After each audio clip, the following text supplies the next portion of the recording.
Do you have a good tool, Dr. Marv? Do you have a good tool to train Blind v Blind? Flopzilla, a calculator, GTO Base, GTO Plus, Lucid GTO. Those will help.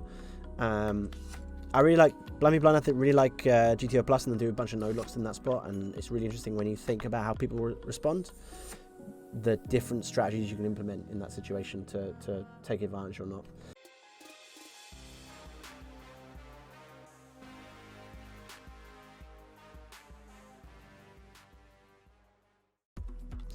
It says, I've never played spins, ultra, or flash. Is the strategy post-flop about the same as normal spins?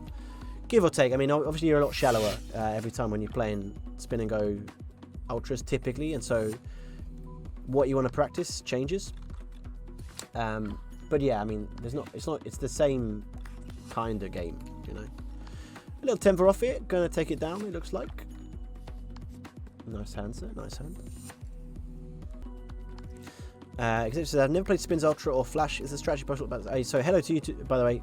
Thank you, Zentil, for the hello. Yeah, the main difference, of course, is that, like, primarily in the short term, Ultras are pre-flop game in terms of your results over a month are dictated a lot by how well you run pre-flop, or is your pre-flop game accurate. In the long run, of course, post-flop is just as important, and anywhere that you're not making good decisions will harm your game long-term, and we know that's true, but it's just the long-term can take a long time, because pre-flop, let's say, there's a much bigger increase in variance, and so that has an impact too. Trolling Hood 6, thank you very much, by the way, for the follow. I hope you're doing well. Joining us here on the least profitable grind in Team 601 Twitch history. That's probably true, by the way, in terms of real dollar amount. Wubsy didn't lose... I mean, he bluffed off 10k. This is more than 10k currently. We're winning, ladies and gentlemen. I'm going to jam King 8 because he did just cool off 10 for off, so I think it makes sense just to jam this hand, because I definitely could expect to see a bunch of, let's say, worse hands calling. But I don't know. Because it's shorter stack, so it seems to be harder to play post-flop. The shorter stack easy to play. Easy, and I mean, it depends a little bit on our language, so we have to be careful about the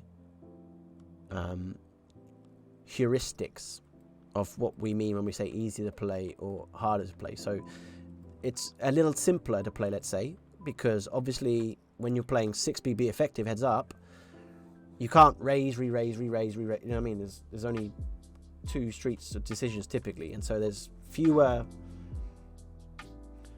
The game is simpler, so in that aspect it's easier. But obviously the game being simpler doesn't necessarily. Now again, I think I might just jam because of Muzzy calling off a bit wide. It could have been raises too, by the way, totally fine. But I think with Muzzy being there, I think the EV just slightly goes up with that. In terms of what I would say, when we say easier, harder, so like it's simpler, definitely that's a tick for quote easier if you like. But if we view poker in terms of like EV, it's obviously relative to our opponents, and if our opponent is also simpler, that's neutral then. Actually, if anything, it kind of reduces the area of edge you could have. So if we were playing Muzzy 100 BB deep, we would probably have a bigger win rate than, I mean, he's been crushing us the entire day, so I'm going to retire and Muzzy's going to be taking over this channel pretty soon. But in terms of an area where it's tougher is that actually let's say there's a few more unique spots. And so when you're playing 6BB limp pots, the heads up small blind range hasn't really got any ace X there. It's got some pocket pair traps, like 7s plus or something. And it's got some whatever. It's a shame. I would have liked to have the best, at least live cards here. Been one of those days. I don't want to moan. I'm not going to moan. I'm not going to moan. That's one thing I promised myself is I'd never... It's pointless. The games are great. It's just one of those weird days, right? This happens all the time. You have these weird days where you think, the EV of the EV... How many games have we played? Well, we can divide that by... We've played 46 games. 43 of them have had a fun player in. I think long term, my 1 reg 1 recreational fun player game is probably in excess of 15 or 20 chips. And let's quickly figure out what the EV of the EV would be if that was the case.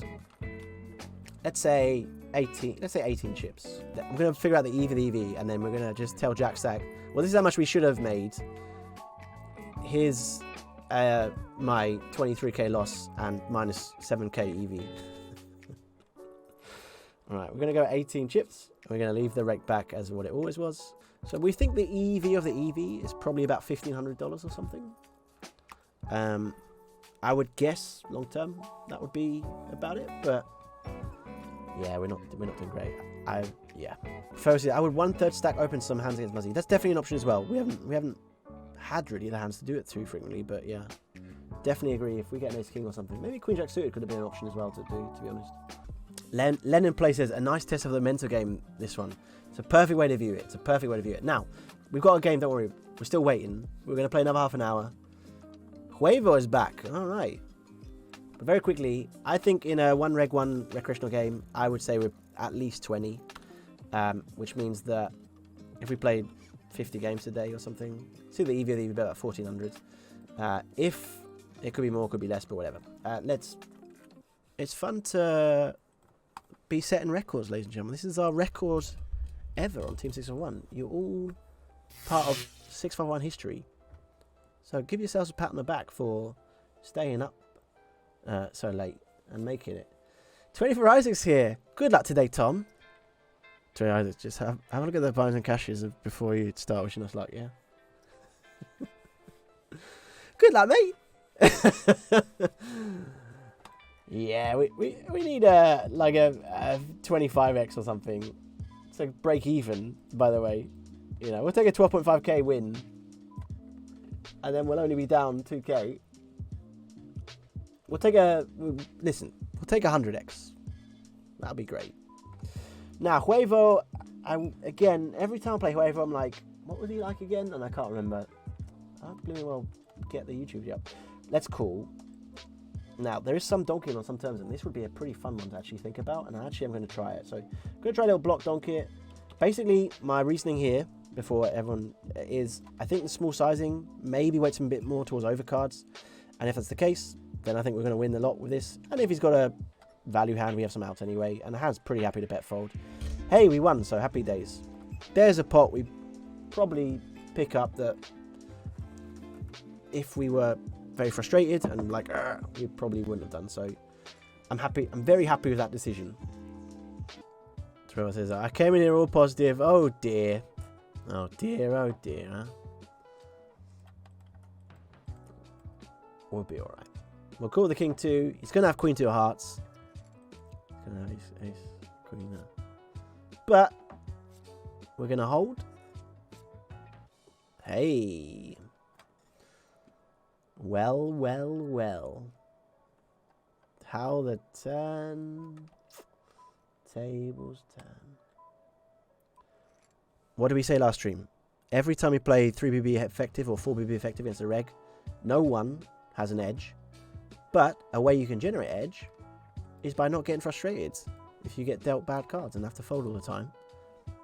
Totally fine. 8-3 off is a fold. 2-5 off is a fold. 2-7 off is a fold. Ace 2 suited would have been a call. Because ace 8, jam, it's all going to be fine. With our top pair. Hey! Surely we need a little sound for that or something. I prefer whiskey. How big of a swing was your biggest? Had any swings close to 100k? No, not 100k. We've definitely had a couple of like 25k swings. Again, it's 50 buy-ins. It's pretty standard. EV wise, I don't think I've had a downswing. I think we might have had like a 5-figure EV downswing. Definitely, actually, yeah. And so. Yeah, that's can happen as well. Again, ultras, 500 ultras are swingy animals, but no, not 100k. The bankroll requirements. So if I was playing hundreds ultras on my own, I mean we can actually again let's do that on Swong Sim together because that'll be a little bit of interesting while we wait. So let's say we're playing 500 ultras. I've got the settings here. Let's say our chip EV is 5 or 6. That'd be pretty good, right? You'd be pretty happy with 6 chip EV. And 300 chips, okay. And let's say your rake is 80%. Now, 65% from the Diamond Club, plus a bit extra, and then 15%. That's a pretty standard stuff. Okay. And so, I don't know, like you play whatever X amount. Let's say in a year, we play 50,000 games in a year. Wouldn't be tons of whatever, all right. Now, what we can do is we can draw a visualization of guys playing this. And this will be our guys playing that. And you can see, even with this, it's insane the swings you could have with a really good base rate EV. The dollar EV is saying now, 90% of the time, people at least win 34k for the year. And obviously, some people hit the million or not. But you can see there is a 10% chance you kind of don't make money, which would be really sad. Adicare Fish, hopefully you're happy and thank you for following. We've actually got some action to show you, so that's nice. First, he says 5 figures is a big range, isn't it? 10 to 90k. Well, you can see there, by the way, some of the ranges there. I mean, that's a 500k range in terms of real money. It's insane, like some of the swings. Hence why, get yourself some backing. Like, don't play high stakes ultras on your own deal. It just makes no sense. If you've got the money to play high stakes ultras on your own backing, I think your money might be better invested. You know, if you got the 2 million or whatever, just invest that in a stock or something and then just play lower. I don't know, or get staked anyway, you know. Oh, these are 250s now. God, we've got to change our entire buying structure. What did Mogan? Mogan's been a bit on the gambling. I'm going to go for a min, just to kind of encourage any gambling tendencies, let's say. Goes for a click. Could have a 7, could have an 8. I would say typically less likely to have an 8 with a click, because a lot of those are more like to go bigger or smaller. Snap check to me feels quite air weighted. Could be an 8 still, by the way. Definitely could click an 8 and then check cool or something. Really close spot. I might check this because I think we're not going to get 2 streets against an 8, and I think yeah, why don't we just check and have a horrible river come? But wow, do we save ourselves a lot of chips against a 7 now? Now, if he checks again, I think I'll go for a little block bet here. Bet's half pot. So, I don't know. I think we're going to call because still could have that complete air that they raised the flop with and then check the turn and gave up and now calling. Could definitely have a 7 here. 8, 10 or something maybe? Don't know. Wow. Very surprised. I mean, that's good and bad. Very surprised that they didn't barrel that on the turn.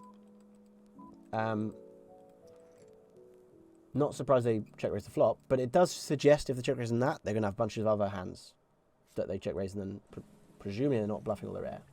So, tricky one, but such is life. I feel like today's, when I think back on how he played, I'm pretty happy with everything, to be honest. There's very few hands where I'm like, that was a big mistake. You know, sometimes you can play games and you're like, oh, that was a big error. But this one I'm pretty comfortable with, you know? No, nothing massive. I mean, just lost a lot of all-ins and seems fine. We're all in the other table. We didn't hold, unfortunately, for the 750, but maybe we can hold here. Let's see. Yes, we can. Good. Good, good, good.